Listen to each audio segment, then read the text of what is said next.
تاخیر میں آج کے اپنے مہمان خصوصی جناب فضیلت الشیخ حافظ نعمان مختار لکھوی صاحب حافظہ اللہ تعالی سے ملتمس ہوں کہ وہ سٹیج پر تشریف لائیں اور قرآن کے فضائل سے گفتگو فرمائیں۔ السلام علیکم ورحمۃ اللہ وبرکاتہ۔ ان الحمد للہ والصلاة والسلام علی رسول اللہ واشہد ان لا الہ الا اللہ وحدہ لا شریک لہ واشہد ان محمدا عبدہ ورسولہ۔ رب اشرح لی صدری ویسر لی امری واحلل عقدۃ من لسانی یفقہوا قولی۔ اللهم انفعنا بما علمتنا وعلمنا ما ينفعنا وزدنا علما۔ سبحانك لا علم لنا إلا ما علمتنا إنك أنت العليم الحكيم۔ أما بعد فأعوذ بالله السميع العليم من الشيطان الرجيم من همزه ونفخه ونفثه۔ يا أيها الناس قد جاءكم برهان من ربكم فأنزلنا إليكم نورا مبينا فأما الذين آمنوا بالله واعتصموا به فسيدخلهم في رحمة منه وفضل ويهديهم إليه صراطا مستقيما۔ سورۃ النساء کی آیت نمبر 174 اور 175 آپ کے سامنے میں نے رکھی ہے۔ اللہ فرماتے ہیں، اے لوگو، یقیناً کوئی شک کی بات نہیں ہے، تمہارے پاس تمہارے رب کی طرف سے واضح دلیل آ چکی اور ہم نے تمہاری طرف کھلم کھلا نور ہدایت اللہ کی کتاب وہ ہم نے تم تک پہنچا دی۔ پس جو لوگ اللہ پہ ایمان لائے اور اس کتاب کو انہوں نے مضبوطی سے تھام لیا، پس ان قریب اللہ ان کو داخل کریں گے اپنی رحمت میں اور فضل میں، اور ان کو صراط مستقیم پہ گامزن کر دیں گے۔ اللہ ہمیں بھی ایسے خوش نصیبوں میں کر دے۔ حضرات گرامی، یہ بہت ہی بابرکت مجلس ہے، معزز مہمانان تشریف فرما ہیں، اور آپ سب لوگ جو آئے ہیں قرآن کی محبت میں آئے ہیں، اور یہ قرآن کی محبت یہ دنیا اور آخرت کی کامیابیوں کی ضمانت ہے۔ اللہ ہمیں ایسے خوش نصیبوں میں کر دے جو یقیناً قرآن کی محبت اپنے دل میں بسانے والے ہیں۔ رسول کریم صلی اللہ علیہ وسلم نے فرمایا، ان للہ ان من الناس اہلین، کہ لوگوں میں سے کچھ ایسے ہیں جو اللہ والے ہیں، اہل اللہ ہیں، اللہ کے خاص لوگ ہیں۔ صحابہ نے پوچھا، یا رسول اللہ کون ہیں وہ؟ اہل القرآن ہم اہل اللہ وخاصتہ، یہ قرآن والے، قرآن پڑھنے والے، قرآن پڑھانے والے، قرآن سمجھنے والے، قرآن پہ عمل پیرا ہونے والے، قرآن کو اپنا لیڈر، رہنما، پیشوا بنانے والے، قرآن کی رہنمائی میں اپنی زندگی بسر کرنے والے، قرآن کو اپنا دستور، ضابطہ حیات، منشور زندگی بنا کر اس کو اپنا قائد اور امام بنانے والے، اس کے پیچھے پیچھے چلنے والے، یہی تو اللہ کے خاص لوگ ہیں۔ ہم اہل اللہ وخاصتہ، یہ اللہ کے کنبے کے لوگ ہیں، یہ اللہ کے خاندان کے لوگ ہیں، یہ اللہ والے ہیں، اللہ کے اہل ہیں، اہل اللہ ہیں وخاصتہ، اللہ کے خاص بندے ہیں۔ حضرات، یہ آیت مبارکہ جو میں نے آپ کے سامنے رکھی، اللہ کہتے ہیں کہ یہ اللہ کا فضل ہے، رحمت ہے۔ اللہ نے جو تمہارے لیے یہ روشن دلیل کتاب نور مبین جو تمہارے پاس اللہ نے بھیج دیا ہے، اس کو مضبوطی سے تھام لو۔ رسول کریم صلی اللہ علیہ وسلم نے فرمایا، کہ ہوا حبل اللہ المتین، یہ مضبوط ترین رسی ہے جو آسمانوں سے اللہ نے زمین پہ اتاری ہے۔ اور فرمایا ان ھذا القرآن سبب ترفعہ بید اللہ، یہ وہ رسی ہے کہ جو اللہ نے زمین پہ پھینکی ہے، اس کا ایک سرا ایک کنارہ اللہ کے ہاتھ میں ہے۔ ترفعہ بید اللہ، اللہ نے اس کو پھینک ہی نہیں دیا، اس رسی کو تھام رکھا ہے، پکڑ رکھا ہے، اور دوسرا کنارہ تمہارے پاس ہے، تم تھام لو، اس کو تھام لو، فتمسکوا بہ، مضبوطی سے اس کو تھام لو، اس سے چمٹ جاؤ، اس کو مضبوطی سے پکڑ لو، اس کے ساتھ اپنے رشتے کو مضبوطی سے جوڑ لو، کبھی گمراہ نہیں ہوگے، کبھی تم ہلاکت سے دوچار نہیں ہوگے، کامیابیاں تمہارے قدم چھومیں۔ اللہ اکبر، یہ کتنا بڑا اعزاز ہے ہمارے پاس، اللہ نے ایسی رسی، اللہ سے تعلق کو مضبوط کرنے کا ایسا بہترین ذریعہ اللہ نے ہمیں دے دیا ہے، جو ہر ایک کے پاس ہر گھر میں موجود ہے، جگہ جگہ موجود ہے، اور جگہ جگہ یہ تعلیم پھیلانے والے یہ ادارے یہ موجود ہیں، جن میں سے آج یہ ایک نئے ادارے کا آغاز ہو رہا ہے۔ ہم ان کے لیے دعا گو ہیں، اللہ اس کو کامیاب و کامران کرے۔ اور یہی وہ کتاب ہے جو دنیا میں بھی سرخروئی، عزت، عظمت، رفعت، بلندیاں دینے والی ہے۔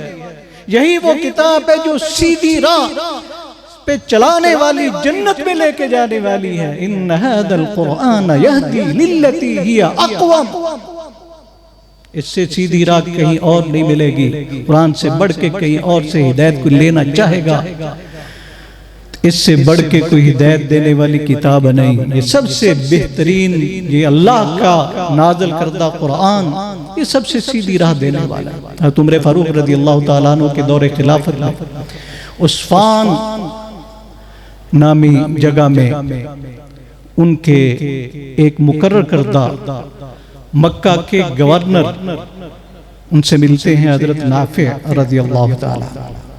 حضرت عمر فاروق رضی اللہ تعالیٰ عنہ پوچھتے ہیں، نافع تم یہاں آگے ہو، پیچھے مکہ میں اپنا کوئی نائب مقرر کیا ہے، وہاں کوئی گورنر بنا کے آئے ہو؟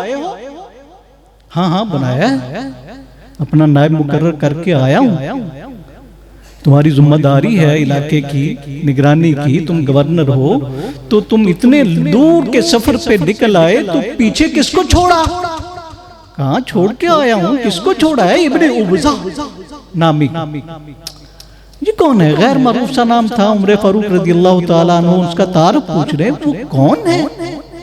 پہلی دفعہ نام سنا ہے، اس کا تعارف کیا ہے؟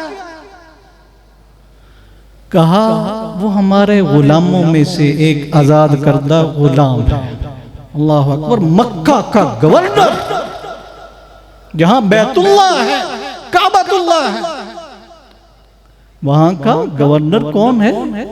ایک معمولی سا غیر معروف ابن ابزہ نامی غلاموں میں سے ایک آزاد کردہ غلام ہے، تم اس کو مکہ کا گورنر بنا کے آگے؟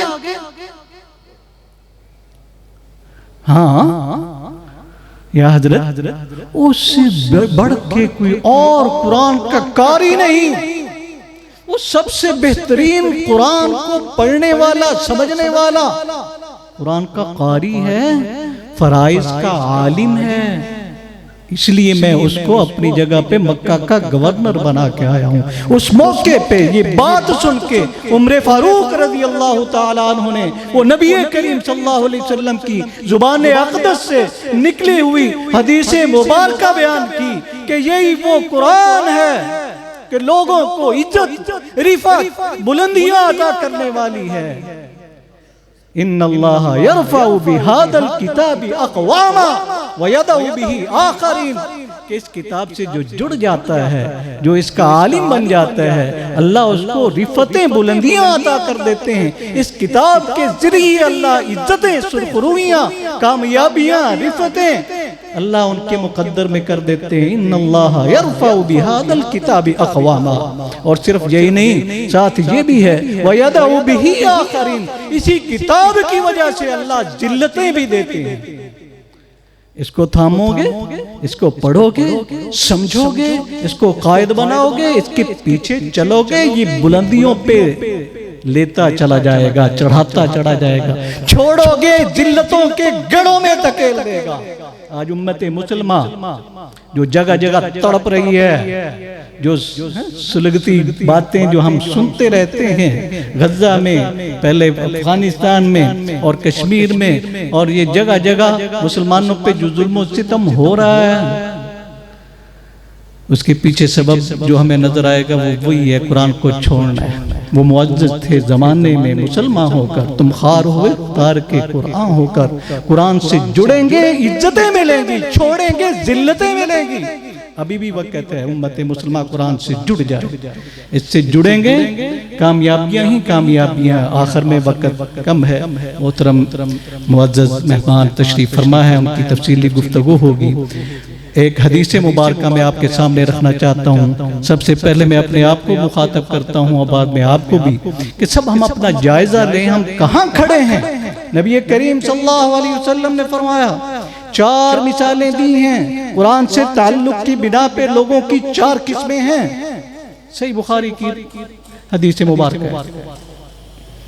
آپ نے فرمایا مثل المؤمن الذی یقرأ القرآن کالاترجہ، ایک وہ مومن ہے جو قرآن کو پڑھتا بھی ہے، قرآن پہ عمل پیرا بھی ہوتا ہے، اس کے اعمال بھی قرآن کے مطابق ہے، قرآن سے محبت بھی ہے، قرآن کو پڑھتا بھی ہے۔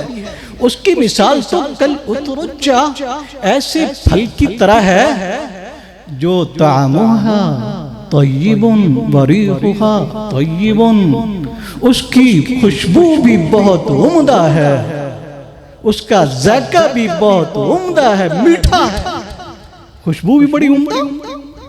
اس کو پھل کو نہ بھی کھایا جائے، پاس پڑا ہو تو اس کی خوشبو بڑی عمدہ خوشبو، اور کھائیں تو ذائقہ بھی بہت عمدہ، بڑا میٹھا، ایسے پھل کی طرح ہے، اترجہ کی طرح۔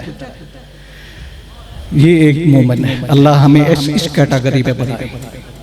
اور دوسرے نمبر پہ وہ مومن ہے مثل المؤمن الذی لا یقرأ القرآن، ہے تو مومن، اعمال تو صحیح ہے، نماز روزہ بھی کرتا ہے، اللہ کے اوامر نواہی پہ عمل پیرا ہے، اللہ اکبر، احکامات کو ماننے والا ہے، نواہی سے بچنے والا ہے، لیکن قرآن پڑھنے کے لیے وقت کم ملتا ہے، قرآن کو کم پڑھتا ہے۔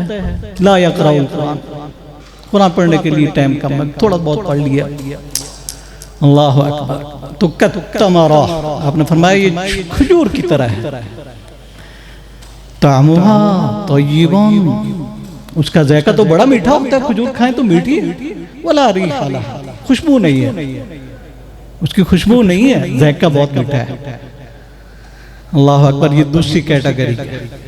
اور تیسرے نمبر پہ فرمایا مثل منافق، ایک حدیث مبارکہ ہے مثل الفاجر، منافق کی مثال، فاجر گناہگار کی مثال، الذی یقرأ القرآن، ہے تو گناہوں میں لتھڑا ہوا، قرآن سے محبت ہے، قرآن پڑھتا ہے، قرآن سے بڑی محبت ہے، قرآن پڑھتا ہے، لیکن اعمال میں کوتاہیاں ہیں، نافرمانیاں ہو جاتی ہیں، گناہ ہو جاتے ہیں، فاسق ہے، فاجر ہے، لیکن قرآن پڑھتا ہے،